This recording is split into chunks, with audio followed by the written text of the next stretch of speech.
እንዲሁም ደግሞ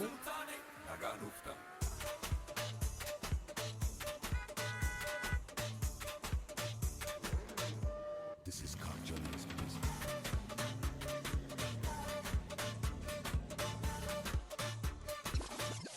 Autotentare, autotentare, autotentare, autotentare.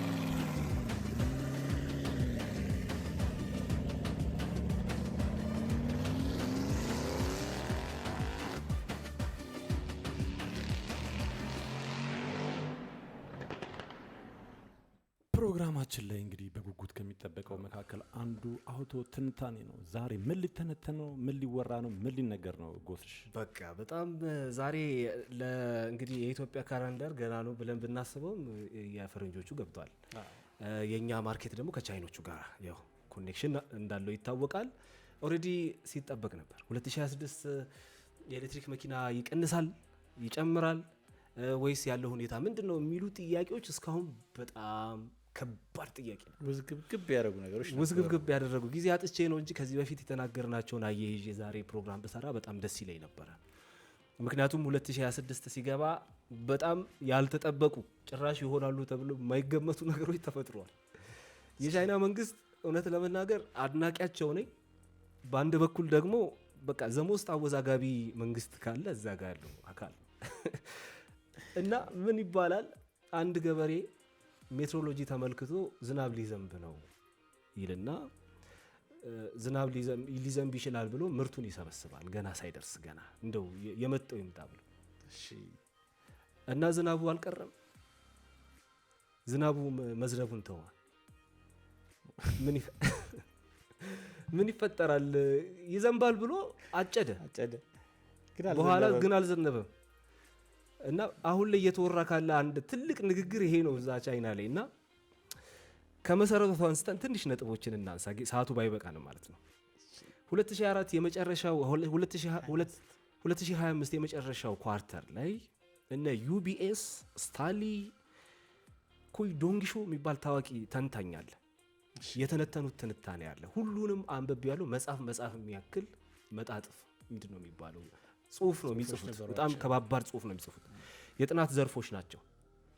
2026 የቻይና መንግስት በዚሁ ከቀጠለ ማለትም ፐርቼስ ታክስ ብሎ 5% አነሳለሁ 5% ብቻ ነው ከዚህ በኋላ ገዢዎች ላይ ምጥለው የሚለውን ነገር ሲያነሳ 2026 ላይ የቻይና የመኪና ገበያ ከ2% እስከ 5% ሊወርቅ ይችላል የሚል ግምቶችን አስቀምጠዋል። ምክንያቱም ፐርቼስ ታክሱ ከተጣለ የመኪኖቹ ዋጋ ወደ ላይ መተኮሱ ማይቀር ነው፣ ይጨምራል። የመኪኖቹ ዋጋ ከጨመረ ኤሌክትሪኩና ነዳጁ መወዳደር አይችልም። ሰው ወዴት ይሄዳል? ወደ ነዳጅ ይሄዳል። ኤሌክትሪክ መኪና የሚገዛ ማንም አይኖርም። ይወርዳል የሚል ግምቶችን አስቀምጠዋል። ፍላጎት ይቀንሳል። ይሄ ጥርጥርም የለውም፣ ይቀንሳል ፍላጎት። እኛም ሲያወዛግበን የነበረው እዚህ ጋር ነው። ፐርቼስ ታክስ የምትለዋን ነገር ሲጨምር የቻይና መንግስት በዚህ ደረጃ እኔ ትንሽ አላመንኩም። ምክንያቱም የ2025 የኤሌክትሪክ መኪኖች እድገት የትም ታይቶ የማይታወቅ ነው። ይሄንን እድገት ይሄንን ለውጥ እያየ ወደ ኋላ ሊመልሰው እንዴት ይችላል የሚል ነገር በውስጤ ይመላለሳል። ግን አድርጎት ነበረ። እጥላለሁ ብሎ መግለጫ ወጥቷል። አንብቤዋለሁ፣ ሼርም አድርጌዋለሁ ለአድማጮቻችን። 5% የሚደርስ ታክስ እንዲህ ይደረጋል የሚል ነበር። ይሄ ኦፊሻል በሆነ መልኩ መንግስት ያሳወቀው ነበረ። ነገር ግን ይሄንን ስናነሳ ግን ቻይና ውስጥ የሚጣለው ፐርቼስ ታክስ እኛን ምን አገባን የሚል ሰው አይጠፋም። ብዙ ጊዜ ሊገነዘቡት ይችላሉ ብዬ ስለምገምት እዘለዋለሁ። ግን ቻይና ላይ ያለው ፐርቼስ ታክስ እኛን እንዴት ነው የሚጎዳን ከተባለ በቀጥታ እኛን ይጎዳል። ምክንያቱም ቀጥታ የምናመጣው ከቻይና ነው። ቻይና ውስጥ ኮንሰፕሽን ማለትም ኮንሱም የሚያደርግ ሰው ከጠፋ ፕሮዳክሽን ይቀንሳል። መኪና ደግሞ እንደሚታወቀው ምንም ምርት በብዛት ስታመርትና በጥቂቱ ስታመርት የምታወጣው ወጪ ይለያያል። ማስ ፕሮዳክሽን ላይና ማስ ፕሮዳክት ላይ ይለያያል። ፍላጎት ይጨምራል። ለምን ታክሱ እዛ ጋር ፐርቼስ ታክስ ስለማይታሰብ ሁሉም ርብርቡ ኤሌክትሪክ መኪና ለመግዛት ነው። በ2025 እንኳን ያለውን እሱን እንመለከተዋለን። እና እኛን እንዴት ነው የሚጎዳው ከተባለ ፕሮዳክሽን ኮስቱ ይቀንሳል ብዙ ሰው ኤሌክትሪክ መኪና ከገዛ። ሁለተኛው ነጥብ ደግሞ የትኩረት ማዕከላቸው ይለወጣል። ተለወጠ። እውነትም እኮ ነው። የዛሬ 3 ሳምንት አካባቢ ምን ብለን ነበር እዚህ ጋር የቻይና የኤሌክትሪክ መኪና ማርኬት ከፕራይስ ዋር ወደ ኦርደር ዋር ተሸጋግሮ ነበረ። አዎ ይሄንን 5%ን እኔ ከፍላለሁ ያ መወዳድ ለምን የመኪናው ዋጋ የተጠበቀ ነው። ውድድሩ ከመኪናው ውጭ ሆነ ሌላ ቦታ ሆነ። ኦርደር ነው ቀድመ ክፈለኝ እኔ ግድ የለም ታክስ እኔ ከፍላለሁ አይነት ውድድር ውስጥ ነው የገቡት። ግን ይሄ ነገር ምን ይወዳል እዚህ ጋር ተጠቀለት ለነጋዴ ወይም ለሆነ አካል ጥሩ ሊሆን ይችላል። ግን ለተጠቃሚዎች ማለትም ከቻይና አስመጥቶ አሁን አንድ ነጋዴ ከቻይና የሆነ ዕቃ አስመጥቶ ለመሸጥ ግን ቻሌንጅ ነው። እሱ እዚህ ጋር አምጥቶ ምንም እንኳን በውድ ሊሸጠው ቢልም ግን ለሱ ጥሩ የሚሆነው ፕራይስ ዋር ቢጀመር ነው። ምንም ማንካካደው ነጥብ እዚህ ጋር አለ። ስለዚህ ፕራይስ ዋሩ ወደ ትኩረት ማዕከላቸው ወደ ኦርደር ዋር ሲሸጋገር ፕራይሱ ላይ ምንም የሚነካው ነገር የለም።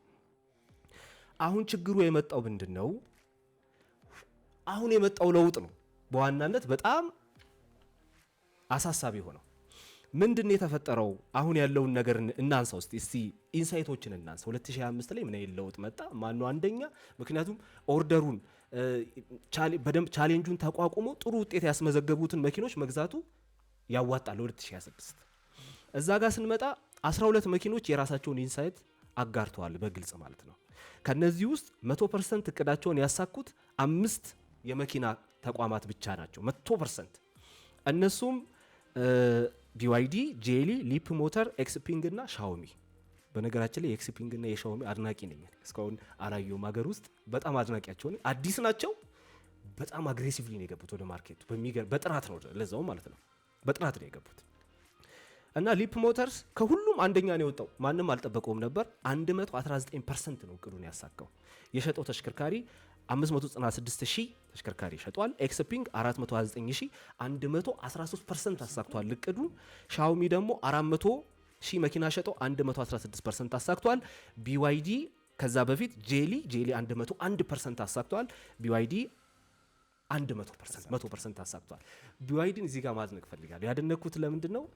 ጄሊም BYDም ጄሊ ግማሽ ዓመት ላይ ለአመቱ ሙሉ ብሎ ያቀደው የነበረው 2.7 ሚሊዮን መኪና ለመሸጥ ነበር ያሰበው። ግን አይ ይሄ ያንሰኛል ሪቪዥን አድርጎ ግማሽ ዓመት ላይ ምን አድርጎ 3 ሚሊዮን አድርጎት እንኳን 101% ነው እቅዱን ያሳካው። አስተካክሏል ማለት ነው። እቅዱን አስተካክሎ BYDም አስተካክሏል። BYD ግማሽ ዓመት ላይ በጣም ያደነኩት ሁኔታውን ተመለከተና ምክንያቱም የመጀመሪያ ዓመት ላይ ስናገረው ነበር 5 ሚሊዮን ነው ትራንስፈር አድርጋለሁ ብሎ ያቀደ የነበረው።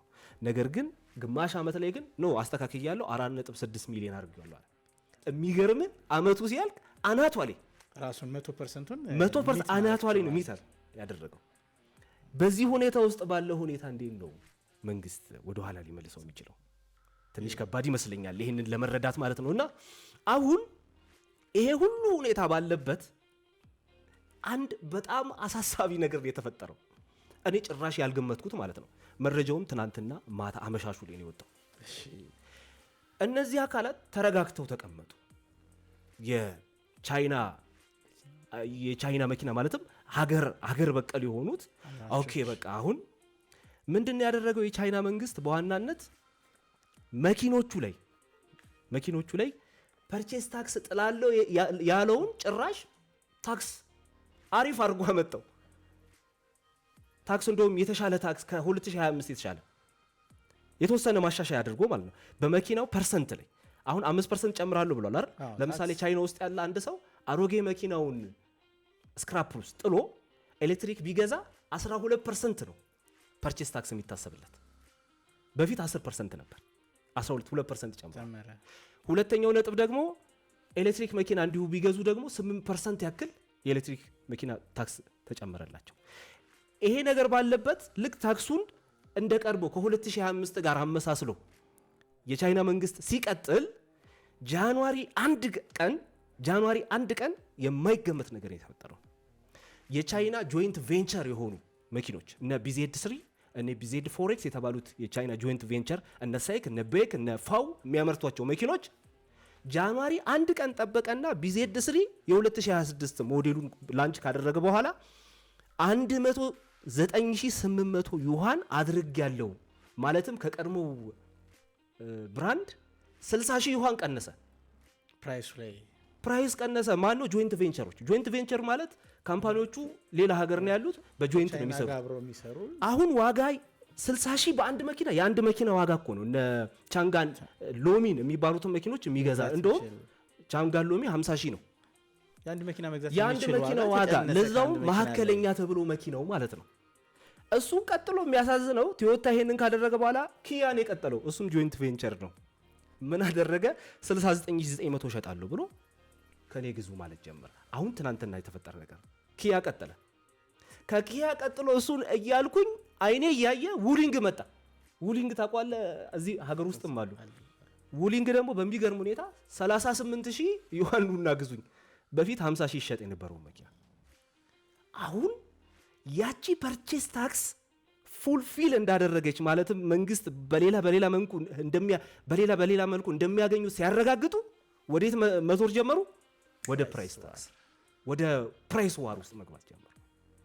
ምን ሊፈጠር ይችላል? አሁን ወሳኞቹ ሀገር ውስጥ ምርቶች ናቸው። እነ BYD የሚጠበቁ ናቸው። እነሱ የእነሱን ሪያክሽን አላየንም። የሚቀጥለው ሳምንት ማክሰኞ ቀን ስንገናኝ የሚለይለት ይመስላል። በእርግጠኝነት የራሳቸውን የሆነ የሚያዋጣቸውን መንገድ ይሄዳሉ። ወይ ፕራይስ ይቀንሱና ኮምፒተብል ለመሆን ይሄዳሉ፣ ኦሬልስ ያን ነገር ላይ አስጠብቆ መቀጠል ይችላሉ ማለት ነው። ግን አንተ እንዳልከው ነው፣ ከኦርደር ዋር ግን ወደ ፕራይስ ዋር መመጣቱ አይቀርም። በትክክል በጣም እጅግ አድርገን እናመሰግናለን።